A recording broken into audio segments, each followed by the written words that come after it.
All right, this is Tony with Southern Style. I went to my local. We got a local place that makes like duct work, stuff like that for your house and people, doing heat and air stuff. It's called Boone's Sheet Metal, and so I went there and I had them bend me up some of these pieces. I think I explained it. Oh, again, I'm working on this thing. You see my little contraption up here. Anyways, I'm working on this thing still.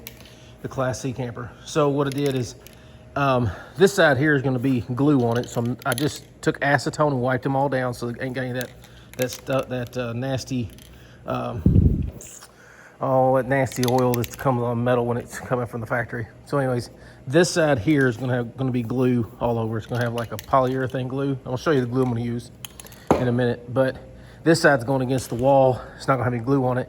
You're not going to see this side, but I wanted to get a coat of paint on it just so it doesn't rust, because this is just, I guess it's galvanized. And this one here, you're going to see it, so I got to be kind of careful with it. I don't want to overdo too much.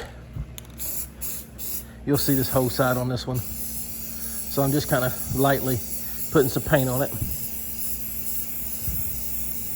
And it ain't got to be beautiful. It's just got to work for what I'm doing. And this is my old ping pong table. It's been my workbench for a long time. When the kids were little, we used to go camping all the time. And we was out at Green River Lake, because we're from Kentucky. And everybody from Kentucky knows where Green River Lake is. And if you don't, well, you're probably not from Kentucky. But anyways, so when the kids were little, we would take them out and we would go to the lake and they would, spend the time. So we bought this thing and played ping pong outside at the lake. Great idea. And so anyways,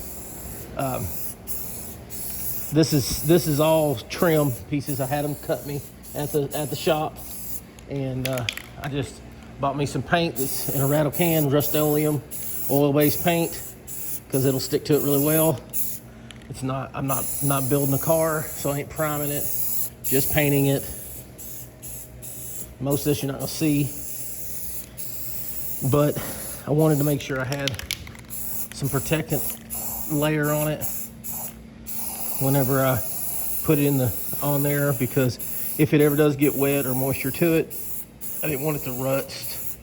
This will probably outlast the camper. So this is the side of this piece that'll probably be visible. So that paints them, not even a whole can. I'll probably come back, throw another coat on them here in a couple hours or an hour or something. I like over there, so I got something stuck to it. Doesn't matter. I'll flip them over, paint the other sides of them. Like those little pieces, I won't do that. They'll get glue on the other side of them. So the only paint's gonna be on the top. Those, the edge that I paint on that side, I'll flip it over and paint the same thing, because you'll see a little bit of that. And this one here, it don't need more paint on it. It's gonna get glue on the rest of it. So I may just put another coat on the stuff you see. So I've got my materials. This is that zip sheeting. This is roofing. And this side here is supposed to be waterproof. Don't quote me on that. I don't do this for a living. So you see them on houses, when they're building houses, they put this side out. It says on the thing, put that side out and use some kind of tape barrier. Not gonna do any of that. But this is gonna go towards the fiberglass. And after I layer it all together, the top that the bunk will be on will be the same stuff. So I'm gonna put the unfinished side, or the untreated side, inward. If you look in there, you'll see there's a back side of it. Okay, so I'm gonna put this on the bottom, and I'm gonna glue it to the fiberglass underneath that's holding up right now. I'm gonna glue it to that fiberglass, and then I'm gonna put a layer of this foam. It had a great big piece in there, but I'm gonna put that in there. It's the best I could fit in there with what I'm doing. And then I'm gonna put this on the top, so you lay on that. Now, the glue I found, I called around to some buddies of mine that do hardwood floor, and they said a urethane glue is not water-based, so it'll last for like ever. So this is the glue I found at Lowe's, because that's where I have a credit card at. So I got 3 gallons of it, because I thought, why not, right? It's 150 bucks for that tub of glue right there. So anyways, my finger was in the front of the lens, sorry about that. That's the stuff I got. It's for hardwood floors. It's a urethane adhesive. It says it's very hard to clean up if you don't use mineral spirits, or I'll use acetone on everything, but that stuff's probably going to do really well on what we're doing on this, because there's a little bit of wood still on the back of part of that fiberglass, and this works for vinyl floors and fiberglass. It says it in here. If you read it, it says it works on fiberglass and stuff, so that's great. All right, so that's my materials there. I bought some screws I bought exterior grade screws, so it means they're painted, so they shouldn't rot in the process of doing this. And let's see here, I'll take you inside so you can kind of get an idea of what's about to go down. Let me see. Is it light? Nope. Light. Not much in here. I have to get a work light. All right, we got her cleaned up, and it cleaned up pretty good. It's not bad for what it is, but as you can tell, you know, this is sitting on that wood out there. I've got to take that wood and do a little bit of finagling with it, but I've got to I got to go in there and cut a couple screws out and stuff, and it's not bad. It's just rotted wood. There's no mold left. We got all that out. It's pretty clean. So anyways, what I got to do now, this, like I said, this isn't much. This is like, it's the fiberglass right here. We're right on it. So I got to cut a couple screws, and I got to measure from here out and cut my first board, lay it in here, and then I got to trace this on the bottom so I can cut it out, you know, that arch, get the arch cut out of it. And then after I do that, I will take that same board and cut me another one so I can have a top and a bottom layer, and I got to stagger them a certain way, and then when I'm done with it, it'll all get glued in. That, you seen the piece of metal is made like a U shape, I guess, or a channel. I'm gonna put that across the end. My camera. Yes. And so what I'm gonna do is I'm gonna put that U shape piece up here all the way across, and my boards are gonna go into it. Which, see, there used to be a piece of board up there in between each one of those. You see those things right there? It's not there anymore. I'm not gonna put it back. What I'm gonna do is screw that piece of steel or sheet metal bent.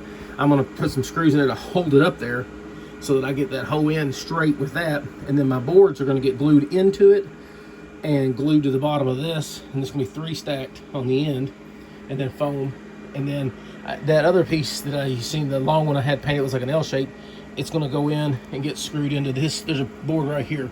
It's gonna get screwed in all the way down there, and then it's gonna lay on this, and the boards, the zip sheet is gonna lay on top of that, and it's gonna be all glued together. And then the other one that's long, or this little short one that was up, it's gonna go over this piece, and it's gonna go up against this, screw into this, lay on top of it, and screw down to it.